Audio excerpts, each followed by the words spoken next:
We need just view of your whole day tour and all that, please. So I will start first. We are enjoyed a lot here. We explored the all things and we enjoyed the swimming pool also. The taste of food is very nice. It's tasty and really it's good experience with the Sneha Resort. Thank you. Actually experience खूप छान होता. जसं की food वगैरे आम्ही actually सगळेजण family आलतो, तर experience it's such good, great experience. So आम्ही मॉर्निंगला आलो, अतिशय वॉर्म असं वेलकम झालेलं आहे आमचं.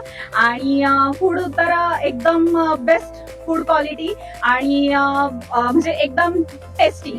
बाकी एक्सप्लोर करताना अक्षरशः वेळ नाही, म्हणजे असं झालं वेळ नाही मिळाला आम्हाला सगळं एक्सप्लोर करायला. आणि पॅकेज मध्ये ते वर्थ वाटलं. सगळ्यात महत्वाचं चॉकलेट फॅक्टरी एक छान कॉम्प्लिमेंटरी वाटली. आणि बाकी जे फोटोज काढण्यासाठी एकदम चांगलं डेस्टिनेशन आहे. We love Sneha Resort.